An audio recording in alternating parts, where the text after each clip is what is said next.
Welcome back to our channel dear student. मैं देवेंद्र आपका channel the online बस्ता में स्वागत करता हूं। स्टूडेंट, आज का वीडियो हमारा सामान्य विज्ञान के महत्वपूर्ण प्रश्नों के बारे में रहने वाला है। और जो ये हमने प्रश्न ले रखे हैं, ये जो विभिन्न प्रतियोगी परीक्षाएं हो चुकी हैं, उनमें से कौन से प्रश्न लगातार पूछे जा रहे हैं, उन प्रश्नों का ये कलेक्शन है।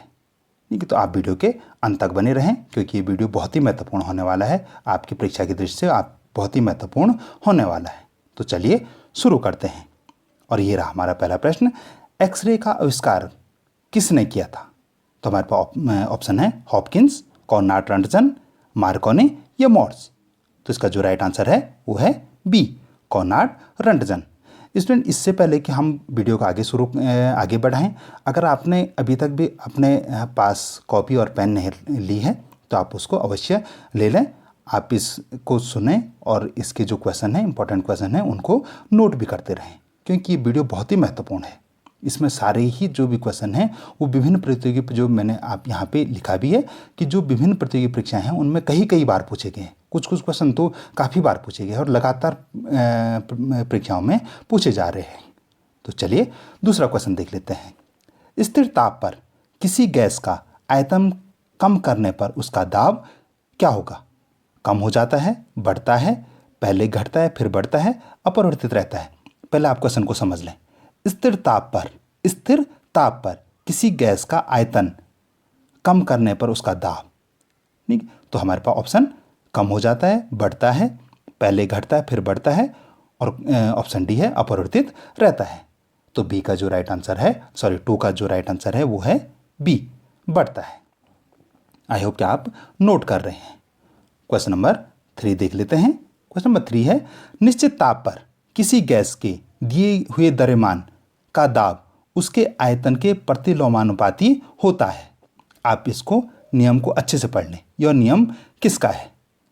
चार्ल्स का नियम है, बॉयल का नियम है, डाल्टन का नियम है, ये ग्राहम का नियम है? तो क्वेश्चन नंबर 3 का जो राइट आंसर है बी, बॉयल का नियम है। क्वेश्चन नंबर 4 है, स्थिर दाब पर गैस का आयतन परम ताप के समानुपाती होता है। यह नियम है। यानी ये क्वेश्चन नंबर 3 भी नियम है और क्वेश्चन नंबर 4 भी नियम है। आपको ये बताना है कि ये नियम किसका है। तो क्वेश्चन नंबर 4 का जो राइट आंसर होगा वो है ए, चार्ल्स का नियम है। ठीक है, तो आप कॉपी पेन लेके आप इनको नोट भी करते रहेंगे। अगर आप नोट नहीं करेंगे तो कोई फायदा नहीं होने वाला है। क्वेश्चन नंबर 5 है, समान दाब और ताप पर गैसों के समान आयतनों के अणुओं की संख्या समान होती है। यह नियम है। तो हमारे पास ऑप्शन है बॉयल का नियम, चार्ल्स का नियम, डाल्टन का नियम या एवोगाड्रो के अभिकल्पना। तो इसका जो राइट आंसर है ये है डी। क्वेश्चन नंबर 6, एस्पिरिन का रासायनिक नाम है। तो हमारे पास इसका जो राइट आंसर है वो है सी। क्वेश्चन नंबर 7 देख लेते हैं। क्वेश्चन नंबर 7 है, मैं साफ कर लेता हूँ। क्वेश्चन नंबर 7 है, गैसों के विसरण का नियम किसने प्रतिपादित किया था? तो बॉयल, चार्ल्स, एवोगाड्रो या ग्राहम? तो 7 का जो राइट आंसर है वो है डी।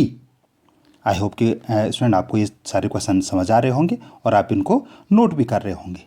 चलिए क्वेश्चन नंबर 8 देख लेते हैं। निम्न में से किसको कोशिका का शक्ति ग्रह कहा जाता है? तो इसमें हमारे पास ऑप्शन है लवक, सूत्रकणिका या माइक्रोकांडिया, गोल्जी कॉय, कोशिका भित्ति। तो इसका जो राइट आंसर है वो है बी।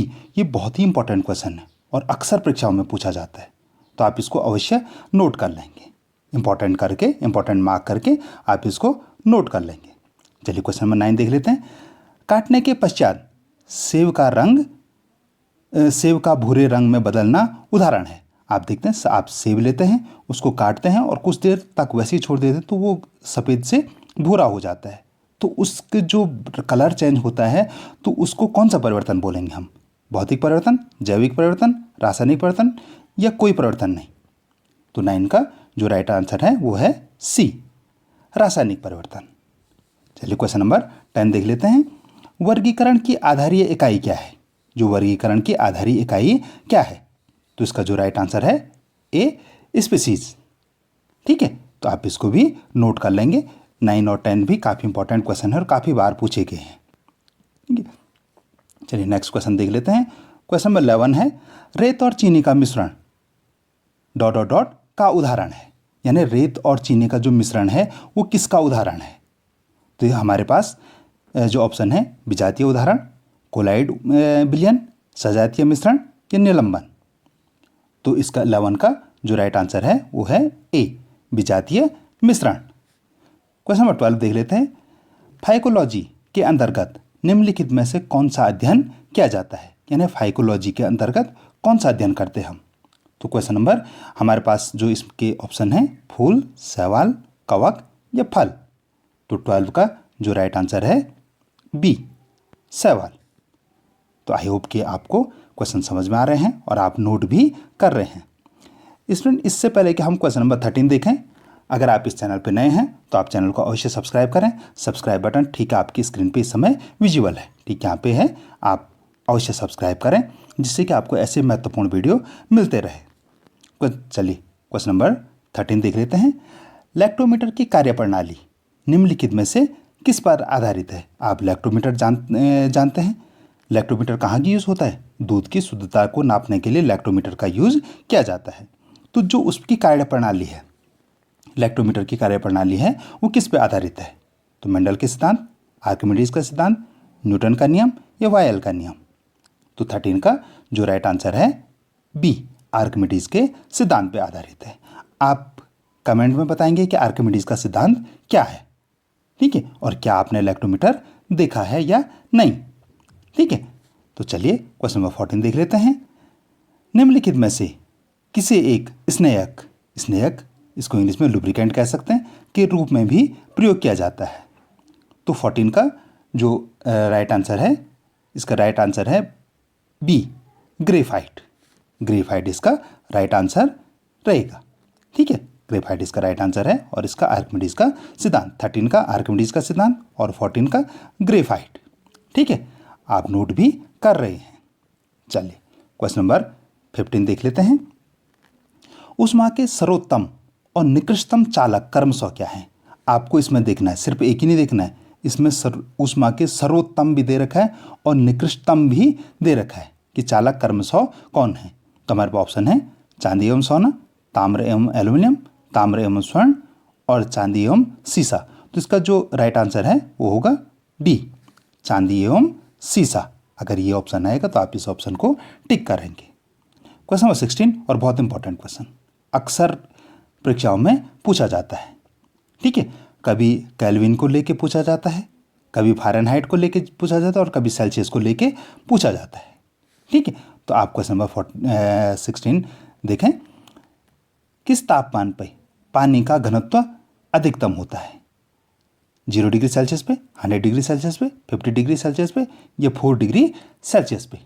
तो 16 का जो राइट आंसर है वो है डी, 4 डिग्री सेल्सियस पे पानी का घनत्व अधिकतम होता है, ठीक है। मैंने बता दिया कि कभी आपको ये सेल्सियस के रूप में पूछा जाएगा, कभी केल्विन के रूप में पूछा जाएगा और कभी फ़ारेनहाइट के रूप में पूछा जाएगा, ठीक है।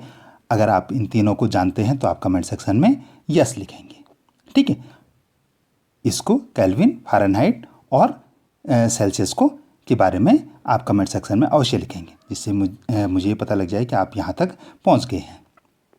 चलिए क्वेश्चन नंबर 17 देख लेते हैं। श्यानता गुणांक की बीमा सूत्र क्या है? तो इसका जो राइट आंसर है A. Question number 18, plaster of Paris किससे बनता है? बॉक्साइट, जिप्सम, चूना या उपयुक्त में सभी? तो 18 का जो राइट आंसर है वो है बी, जिप्सम से। चलिए क्वेश्चन नंबर 19 देख लेते हैं। मात्रक कूलाम पर सेकेंड का दूसरा नाम क्या है? तो हमारे पास ऑप्शन है वोल्ट, एम्पियर, जूल और मीटर। तो 19 का जो राइट आंसर है वो है बी, एम्पियर। क्वेश्चन नंबर 20, सौर सेलों में क्या प्रयुक्त होता है? टाइटेनियम, जस्ता, सीजियम्स या सिलिकॉन? तो 20 का जो राइट आंसर है वो है डी, सिलिकॉन।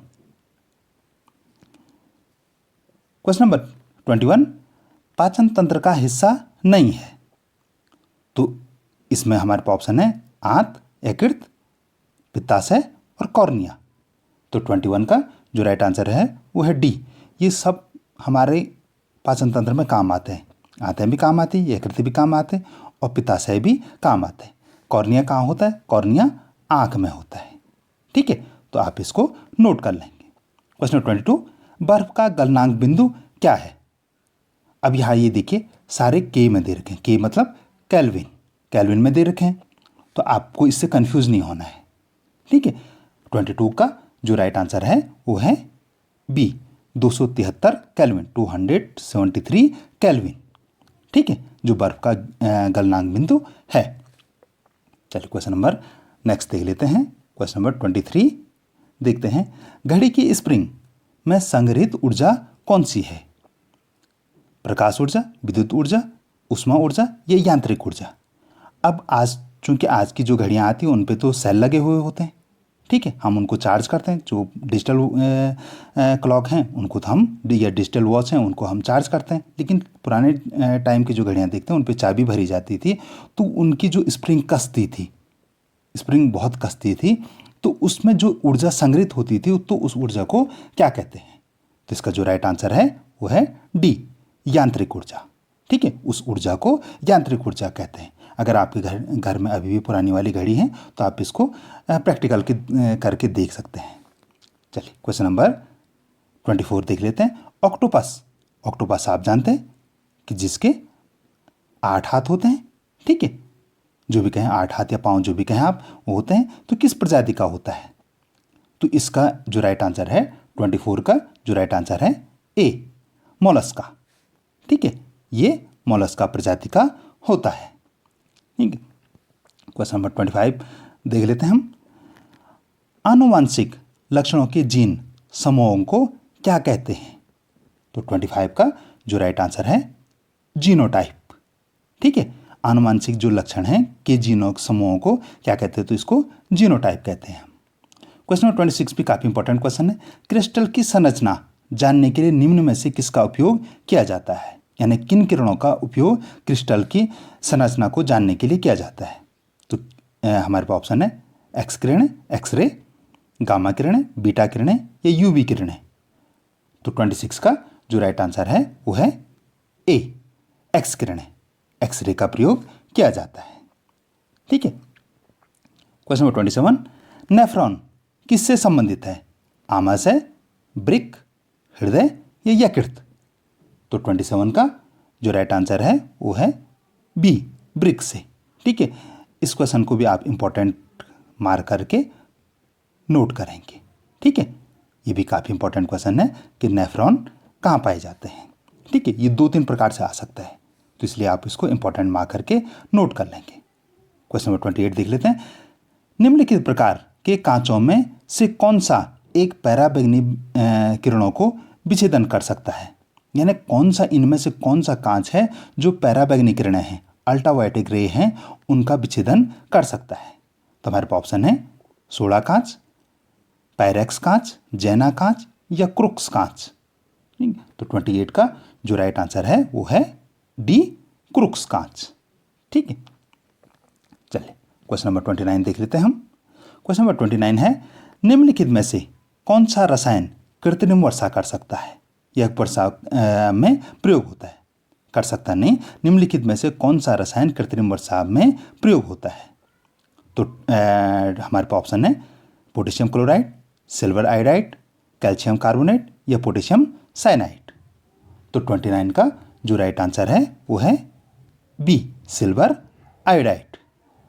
क्वेश्चन नंबर 30 देख लेते हैं। यकृत ... का कार्य करता है? श्वसन, उत्सर्जन, परिसंचरण या पाचन? ये तो बहुत इजी क्वेश्चन है, ये आपने कर भी लिया है। तो इसका जो राइट आंसर है वो है डी, ये तो मेरे बताने से पहले ही आपने कर लिया है।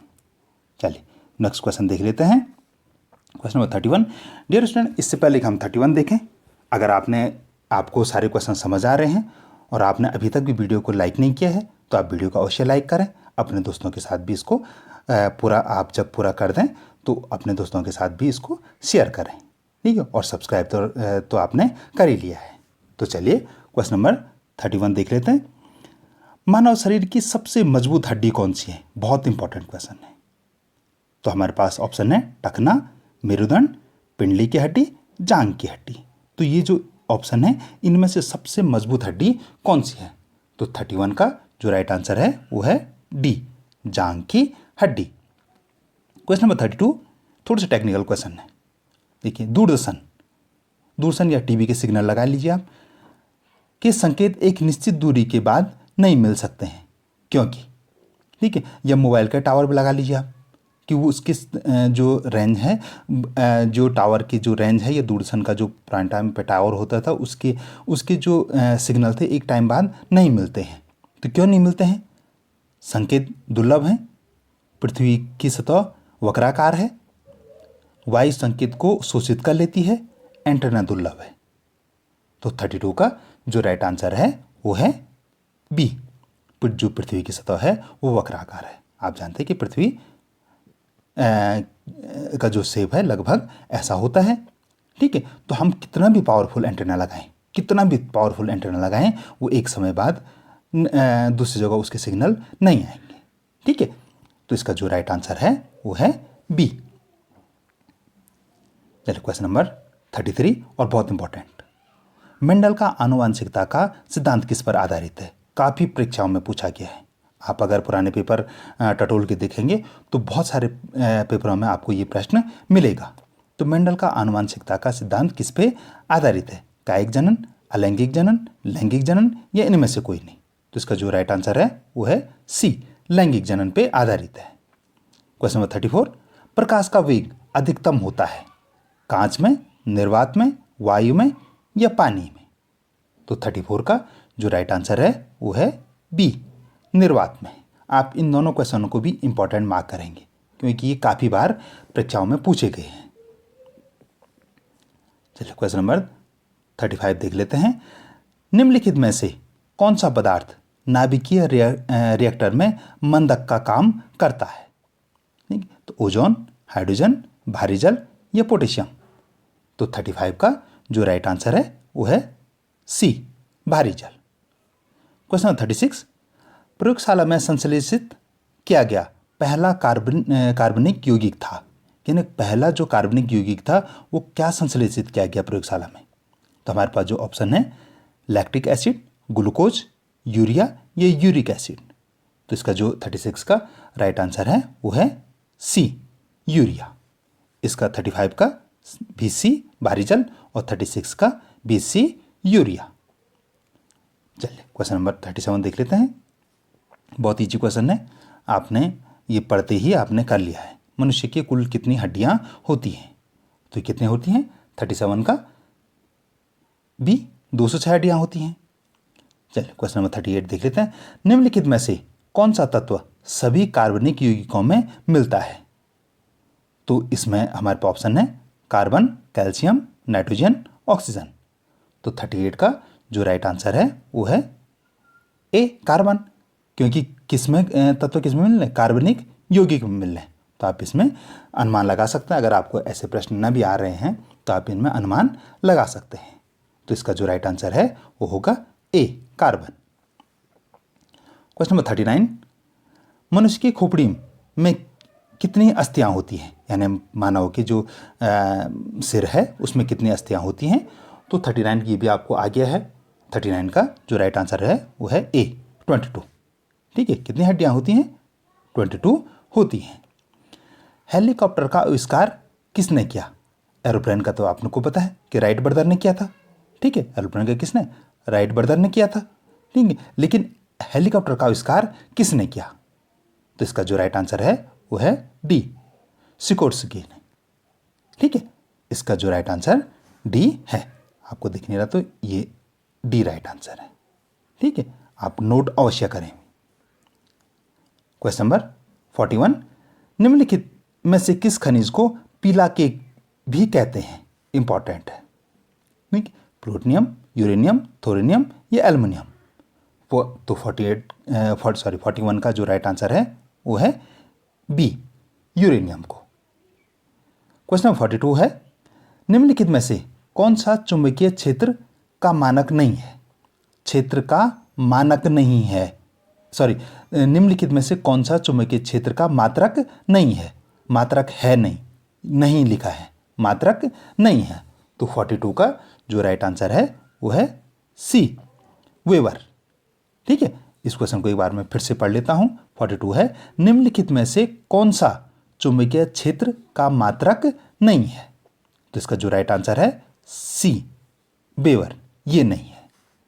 ठीक है, चलिए क्वेश्चन नंबर 43 देख लेते हैं। निम्नलिखित में से कौन सा भौतिक परिवर्तन का उदाहरण है? जंग लगना, चांदी का काला होना, पानी का उबलना या कागज का जलना? तो 43 का जो राइट आंसर है वो है सी, पानी का उबलना। कागज का जलना तो न तो रासायनिक परिवर्तन है और न तो भौतिक परिवर्तन है, ठीक है, क्योंकि उसमें गैस भी बनती है और उसके बाद कागज का राख भी बन जाती है और कुछ समय बाद वो राख भी खत्म हो जाती है। ठीक, तो इसका जो राइट आंसर है वो है सी। क्वेश्चन नंबर 44, इंपॉर्टेंट क्वेश्चन, ठीक, थोड़ा सा चकराने वाला क्वेश्चन। 44, वायु को के अंदर लेने को कहते हैं। हम जो श्वास लेते हैं, हम सांस लेते हैं तो लेने को क्या कहते हैं हम? तो इसको ऑप्शन है हमारे पास श्वसन, निश्वसन, आंतरिक या कोशिका श्वसन। इसका जो राइट आंसर है बी, निश्वसन। ठीक है, जब हम ले रहे होते हैं, सांस को अंदर ले रहे होते हैं तो उसको निश्वसन कहते हैं। तो 44 का जो राइट आंसर है वो है बी। चलिए क्वेश्चन नंबर 45 देख लेते हैं। ध्वनि का तारत्व निर्भर करता है। जो ध्वनि है, जो आवाज आती है, उसका तारत्व निर्भर करता है किस पे? तीव्रता, आयाम, आवृत्ति या लय? तो 45 का जो राइट आंसर है वो है सी, आवृत्ति पर। क्वेश्चन नंबर 46, रडार के आविष्कारक थे, यानी रडार का आविष्कार किसने किया था? तो 46 का जो राइट आंसर है वो है डी, टेलर एवं यंग ने किया था। ठीक है, चलिए क्वेश्चन नंबर 47 देख लेते हैं और इंपॉर्टेंट क्वेश्चन है, कई बार इसका यूज हो चुका है इस प्रश्न में। इस प्रश्न में कई प्रश्न बनते हैं। ठीक है, चलिए देखते हैं क्वेश्चन नंबर 47। नोबेल पुरस्कार अल्फ्रेड नोबेल के नाम से शुरू हुआ, जिन्होंने खोज की थी। आप नोबेल पुरस्कार जानते हैं, प्रतिवर्ष दिए जाते हैं। तो उसकी खोज जो उसके जिनके नाम पे दिए जाते हैं तो उनका नाम है अल्फ्रेड नोबेल। ठीक है, तो उन्होंने किस चीज़ की खोज की थी? वैज्ञानिक थे, तो उन्होंने किस चीज़ की खोज की थी? डायनामाइट की, टेलीफोन की, सेफ्टी लैंप की, हवाई जहाज की? तो 47 का जो राइट आंसर है वो है ए, डायनामाइट की। अल्फ्रेड नोबेल ने डायनामाइट की खोज की थी। ठीक है, क्वेश्चन नंबर 48, टेलीविज़न का आविष्कार किसने किया था? ये काफ़ी इजी क्वेश्चन है और आपने कर भी लिया है। तो 48 का जो राइट आंसर है डी, JL बेयर्ड ने। चलिए क्वेश्चन नंबर 49 देख लेते हैं। तड़ी चालक, लाइटिंग रॉड, यानी जो बिजली गिरती है उसको दूर करने के लिए जो तड़ी चालक हम अपने घरों में लगाते हैं, तो उसका आविष्कारक किसने किया था? तो हमारे पास ऑप्शन है Graham Bell, Lord Lister, Benjamin Franklin या आइंस्टीन। तो 49 का जो राइट आंसर है वो है सी, बेंजामिन फ्रैंकलिन ने। चलिए क्वेश्चन नंबर 50 और इस वीडियो का ये अंतिम प्रश्न है। चुंबकीय क्वांटम संख्या निर्धारित करती है। तो जो चुंबकीय क्वांटम संख्या है वो क्या निर्धारित करती है? तो 50 का जो राइट आंसर है वो है सी, एक कक्षक की संपूर्ण ऊर्जा। तो डियर स्टूडेंट, ये था हमारा आज का वीडियो। ये हमारे 50 इंपॉर्टेंट क्वेश्चन हैं। इसी सीरीज़ का दूसरा वीडियो होगा, उसमें भी कुछ महत्वपूर्ण क्वेश्चन होंगे। आप उसको भी हम जल्दी लाएंगे, आप उसको भी अवश्य देखेंगे। तो इसमें से आपको कितने क्वेश्चन आपको आ रहे थे, पहले ही आ रहे थे, मेरे बताने से पहले ही आ रहे थे, आप उसको कमेंट सेक्शन में लिखेंगे। अगर आपने अभी भी इस चैनल को सब्सक्राइब नहीं किया तो आप इस चैनल को अवश्य सब्सक्राइब करेंगे, वीडियो को लाइक करेंगे, अपने दोस्तों से भी इस वीडियो को शेयर करेंगे, जिससे कि उनकी भी परीक्षा अच्छी हो। धन्यवाद।